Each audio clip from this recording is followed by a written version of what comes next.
भारत माता की, भारत माता की, भारत माता की। वंदे वंदे वंदे। सबसे पहले इस पवित्र भूमि में बुलाने के लिए आदरणीय कुलपति श्री पटेल साहब को मैं धन्यवाद देता हूं, आभार व्यक्त करता हूं कि आज आपने इस पवित्र भूमि पे आने और आप सबसे मिलने का अवसर दिया है, जहां हम आपके साथ सीधे फेस टू फेस संवाद करेंगे। इस पवित्र भूमि को प्रणाम करता हूं जिसने एक ऐसा सपूत दिया जिसके कारण हम आज का भारत देख पा रहे हैं। अगर सरदार पटेल साहब नहीं होते तो जिस भारत में आज हम रह रहे हैं, ये भारत ऐसा नहीं होता। यहां कई प्रधानमंत्री होते, कई और यहां पे अलग अलग व्यवस्था चल रही होती है। ये उन्हीं का प्रताप था, उन्हीं का परिश्रम था, उन्हीं की बुद्धि थी, उन्हीं का दिमाग था, जिसके कारण आज हम एक भारत श्रेष्ठ भारत पे चर्चा कर रहे हैं। सभी रियासतों को पटेल साहब ने संभाला, सब एक हो गए। केवल एक ही रियासत थी जिसकी जिम्मेदारी उनसे ले ली गई थी, और वो 75 साल तक रियासत अलग ही चल रही थी। वहां 2 विधान चल रहे थे। इसलिए इस धरती के दूसरे पुत्र आदरणीय मोदी जी को प्रणाम करता हूं, जिन्होंने एक राज्य जो बच गया था, जहां एक देश में 2 विधान चल रहा था, उस धारा को हटा के कश्मीर को भी जोड़ दिया। आर्टिकल 35A को हटा दिया, 370 को हटा दिया। मंच पर उपस्थित यहां के जिलाध्यक्ष पटेल जी, हमारे रजिस्ट्रार साहब पटेल साहब, आज का कॉम्बिनेशन भी बहुत बढ़िया है। सरदार पटेल की पुण्यभूमि, सरदार पटेल विश्वविद्यालय, मंच पर तीनों पटेल। और इस वर्ष का मेरा ये 95वां कार्यक्रम है 2023 का। आज मैं 95वां मेरा कार्यक्रम है यहां पे। आज ये पहली बार मुझे कोई संस्कृत का विद्वान वाइस चांसलर मिला।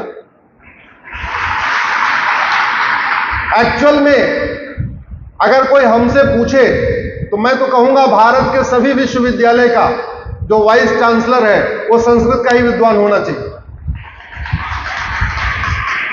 क्योंकि भारत की संस्कृति को बचाने, भारत की संस्कृति को समझने, भारत की संस्कृति के प्रचार प्रसार में जितना बड़ा योगदान एक संस्कृत का विद्वान कर सकता है, उतना दूसरा नहीं कर सकता। और जब पूरे दुनिया में सांस्कृतिक युद्ध चल रहा हो, जब पूरी दुनिया में सिविलाइजेशन वॉर चल रहा हो, ऐसे में संस्कृत के विद्वानों की बहुत ही आवश्यकता है, संस्कृत के विद्वानों की बहुत ज्यादा जरूरत है, और उनका रोल बहुत ही महत्वपूर्ण हो जाता है। अगले 1 घंटे या सवा घंटे तक हम आपसे चर्चा करेंगे, संवाद करेंगे। निवेदन यह है कि मोबाइल को अपने DND मोड में डाल दें या साइलेंट मोड में डाल दें, चूंकि मनुष्य जो कुछ सुनता है वो 50% 24 घंटे के बाद खत्म हो जाता है। तो आज जितने लोग यहां से चर्चा करके जा रहे हैं, जो कुछ मेरी बात ठीक लगे उसको कहीं ना कहीं लिखिएगा जरूर। अगर आप ट्विटर पे हैं तो ट्विटर पे लिखिए, अगर आप फेसबुक यूज करते हैं फेसबुक लिखिए, अगर आप व्हाट्सएप यूज करते हैं तो व्हाट्सएप पे लिखिए, और कुछ नहीं करते सोशल मीडिया तो कम से कम अपनी डायरी में जरूर लिखिए। अन्यथा कार्यक्रम होते रहेंगे और अगर हम उसको को लिखेंगे नहीं, उसको आगे नहीं बढ़ाएंगे, तो कार्यक्रम की सार्थकता उतनी नहीं हो पाएगी। ये मेरे हाथ में भारत का संविधान है।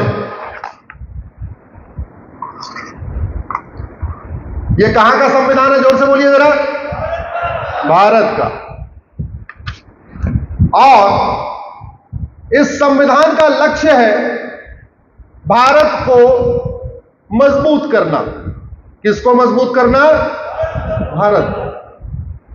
भारत कैसे मजबूत होगा? क्या केवल सड़क बनाने से भारत मजबूत होगा, या स्टील प्लांट बनाने से भारत मजबूत होगा, या रेलवे स्टेशन बनाने से भारत मजबूत होगा? मेरा ऐसा मानना है कि नहीं।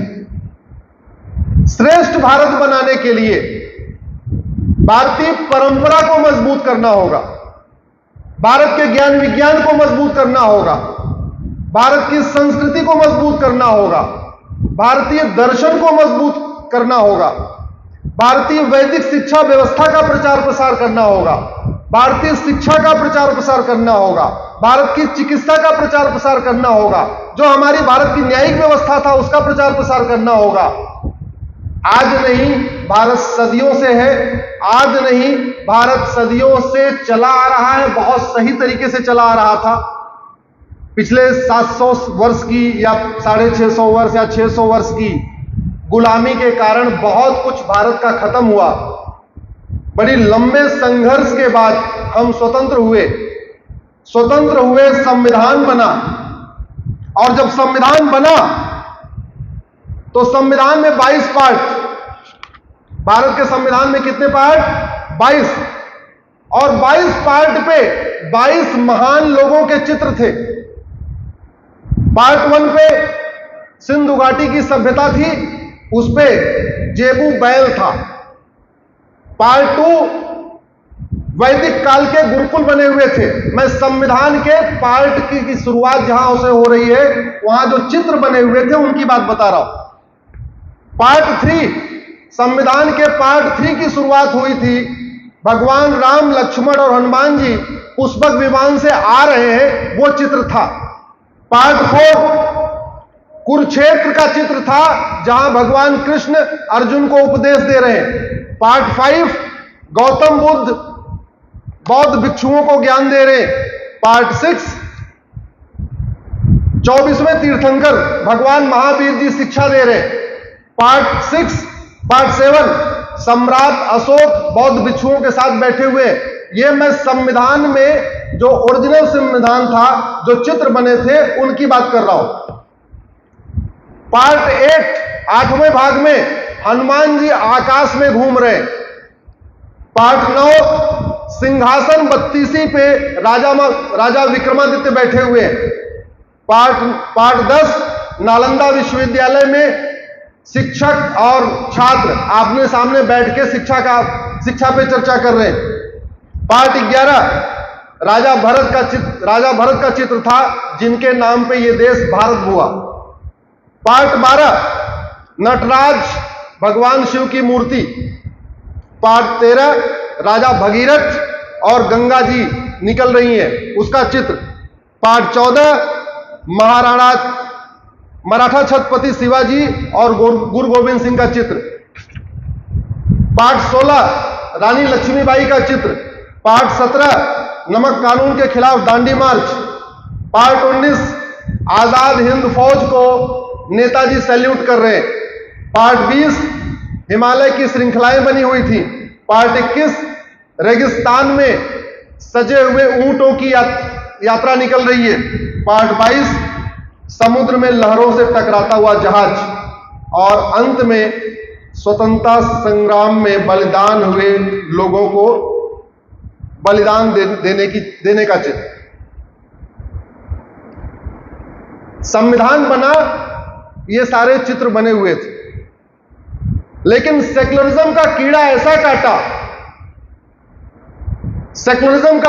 ऐसा काटा कि राम के भी चित्र हटा दिए, कृष्ण के भी चित्र हटा दिए, विक्रमादित्य के भी चित्र हटा दिए, गुरु गोविंद सिंह का भी चित्र हटा दिया, छत्रपति शिवाजी महाराज का भी चित्र हटा दिया, नालंदा विश्वविद्यालय का भी चित्र हटा दिया, गुरुकुल का भी चित्र हटा दिया। अब आज की डेट में जो मेरे पास संविधान है, या आपके पास भी जो संविधान की कॉपी होगी, जो ला के स्टूडेंट संविधान पढ़ रहे होंगे, उसमें आपको किसी का चित्र नहीं मिलेगा। यह इस देश के साथ धोखा हुआ है। उसी धोखे को ठीक करना है, लेकिन धोखा तभी ठीक होगा जब देश में जन जागरण हो, चारों तरफ से इन बातों पे एक चर्चा हो कि क्या सही था, क्या गलत था, क्या होना चाहिए था, क्या नहीं होना चाहिए। आज जब पूरी दुनिया युद्ध के मुहाने पे खड़ी है, चल रहा है युद्ध, उस समय चल रहा है ना, युद्ध चल रहा है, आप लोगों ने देखा टीवी में, देखा क्यों हो रहा है? गाजा पट्टी के लिए, गाजा पट्टी के लिए हो रहा है। सबकी अपनी अपनी इंटरप्रिटेशन है, सबकी अपनी अलग अलग विचारधारा है। कुछ लोग कह रहे हैं इसलिए हो रहा है, कुछ लोग कह रहे हैं उसलिए हो रहा है, कुछ लोग कह रहे हैं इजराइल गलत कर रहा है, कुछ लोग कह रहे हैं इजराइल सही कर रहा है। सब लोग अपनी अपनी व्याख्या कर रहे हैं। लेकिन जो कुछ आज इजराइल में हो रहा है, ये हमने, हमारे पूर्वजों ने 400 साल 500 साल पहले झेला है। जो आज वहां हमास कर रहा है, वो काम यहां तुगलक कर चुका है। जो काम आज हमास वहां कर रहा है, आईएसआईएस कर रहा है, वो काम औरंगजेब यहां कर चुका है। आज श्राद्ध का अंतिम दिन है, इसलिए मैं आप लोगों से निवेदन करता हूं, एक बार आंख बंद करिए और अपने उन पूर्वजों को याद करिए जिन्हें हमने देखा तो नहीं है, लेकिन जिन्होंने कासिम का आक्रमण झेला, जिन्होंने तुगलक का आक्रमण झेला, जिन्होंने गजनी का आक्रमण झेला, जिन्होंने गोरी का आक्रमण झेला, जिन्होंने बाबर का आक्रमण झेला, जिन्होंने हुमायूं का आक्रमण झेला, जिन्होंने तुगलक का आक्रमण झेला, जिन्होंने शेरशाह का आक्रमण झेला, एक के बाद एक आक्रमण झेलते रहे, जजिया देते रहे, टैक्स देते रहे, लेकिन अपना उन्होंने धर्म नहीं बदला। एक बार अपने उन पुरजों को याद करिए जिसके कारण आज हम पटेल हैं, आज हम ब्राह्मण हैं, आज हम क्षत्रिय हैं, आज हम वैश्य हैं, आज हम जैन हैं, आज हम माहेश्वरी हैं, आज हम बौद्ध हैं, आज हम सिख हैं, आज हम जो कुछ भी हैं, इसमें हमारा कोई योगदान नहीं, हमारे पिताजी का भी कोई योगदान नहीं, पिताजी के पिताजी का भी कोई योगदान नहीं।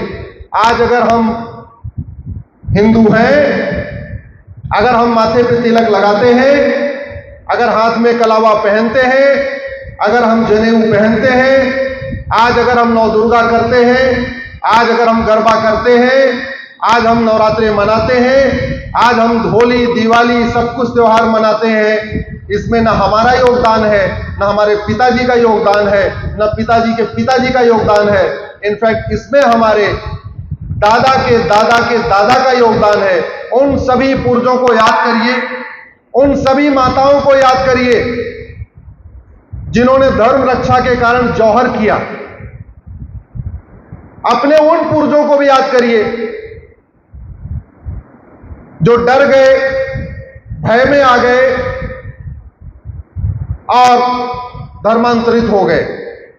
हमें उनको भी याद करना चाहिए, क्योंकि जिस तरीके से आज हमास छोटे छोटे बच्चों के कनपटी पे तलवार लेके खड़ा हुआ है, उस तलवार पे, उस कनपटी पे, उस बंदूक के डर से कन्वर्ट होना स्वाभाविक है। जिस तरीके से आईएसआईएस जघन्य हत्या करता है, उससे बचने के लिए कन्वर्ट होना स्वाभाविक है। आज की डेट में हमास ने जिन बच्चों को किडनैप किया हुआ है, अगर उनके परिवारों से कहे कि कन्वर्ट हो जाओ तो छोड़ देंगे, तो स्वाभाविक सी बात है, अपने बच्चों के खातिर, अपनी बेटी के खातिर, अपनी पत्नी के खातिर कोई भी कन्वर्ट हो जाएगा। इसलिए हमें उन पुरुषों को भी याद करना चाहिए जो डर के मारे, भय के मारे या लालच में या किसी भी और कारण से कन्वर्ट हो गए, उनको याद जरूर करना चाहिए।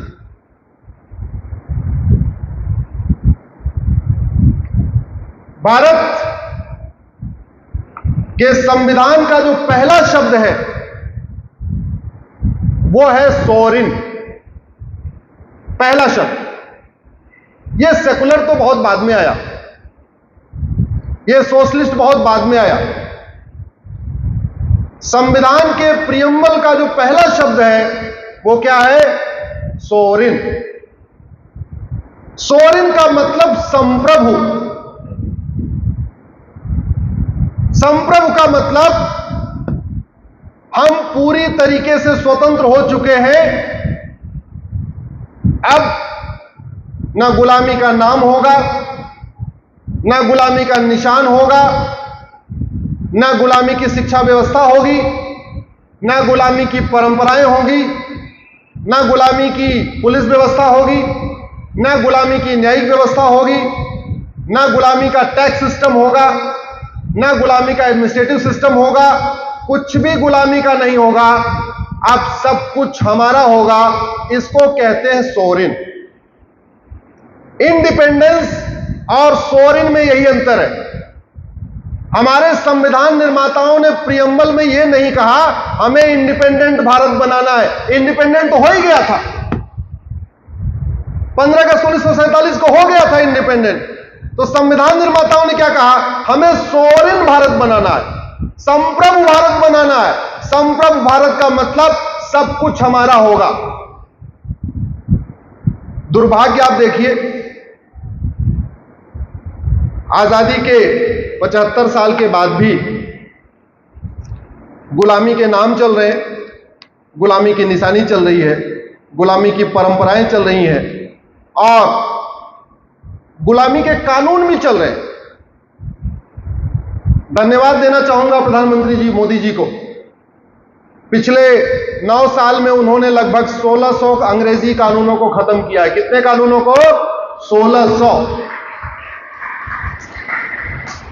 उससे पहले तक 16 कानून खत्म हुए थे 60 साल में, और 9 साल में 1600 कानून खत्म हुए हैं। यह अंतर है पहले के काम और बाद के काम। लेकिन अभी भी बहुत काम करना है। अभी भी न्यायिक व्यवस्था हमारी गुलामी वाली चल रही है, और ऐसी गुलामी वाली चल रही है कि हमारा ड्रेस भी काला, हमारा गाउन भी काला, वही गुलामी के टाइम वाला। बैंड वही पहनते हैं जो अंग्रेजों के टाइम में पहनते थे। एविडेंस एक्ट वही चल रहा है, छुट्टियों का सिस्टम भी वही चल रहा है। और इसका दुष्परिणाम यह है कि भारत में 5 करोड़ मुकदमे चल रहे हैं। 5 करोड़ मुकदमे डिस्ट्रिक्ट कोर्ट में है, हाई कोर्ट में है, सुप्रीम कोर्ट में है। एक मुकदमे से एक परिवार तो टेंशन में रहता है कि नहीं? जरा जोर से बोलिए। अगर एक परिवार में ऑन एवरेज 6 आदमी है, माता पिता पति पत्नी और 2 बच्चे, तो यानी 5 करोड़ मुकदमे से 30 करोड़ भारतीय टेंशन में है। और ये 5 करोड़ तो वो हैं जो district court, high court, supreme court में चल रहे हैं। इसके अलावा 5 करोड़ मुकदमे अलग से चल रहे हैं जो तहसीलदार के यहां चल रहे हैं, चकबंदी अधिकारी के यहां चल रहे हैं, डीडीसी के यहां चल रहे हैं, एसओसी के यहां चल रहे हैं, एडीएम के यहां चल रहे हैं, डीएम के यहां चल रहे हैं, कमिश्नर के यहां चल रहे हैं, जो रेवेन्यू वाले मुकदमे होते हैं। तो टोटल मुकदमे कितने हो गए? 10 करोड़। अगर आप ध्यान से देखिए कि भारत की जो समस्याएं हैं उसका एक बहुत बड़ा कारण है आउटडेटेड जुडिशियल सिस्टम। भारत में अगर अपराध कम नहीं हो रहा है तो इसका मूल कारण है slow justice system. Justice system दवा की तरीके काम करता है। जैसे बीमारी, दवा अच्छी होती है, बीमारी फटाफट ठीक हो जाती है। दवा घटिया होती है, बीमारी बढ़ती चली जाती है। लगभग वही हालत जस्टिस सिस्टम का है। पूरी दुनिया में जहां जल्दी जल्दी केसेस डिसाइड होते हैं वहां शांति है, समृद्धि है, खुशहाली है। जहां केसेस स्लो डिसाइड होते हैं वहां अराजकता है, भ्रष्टाचार है, अपराध है, हर तरीके की समस्या है, माओवाद है, नक्सलवाद है, घुसपैठ है, धर्मांतरण है, सब कुछ है।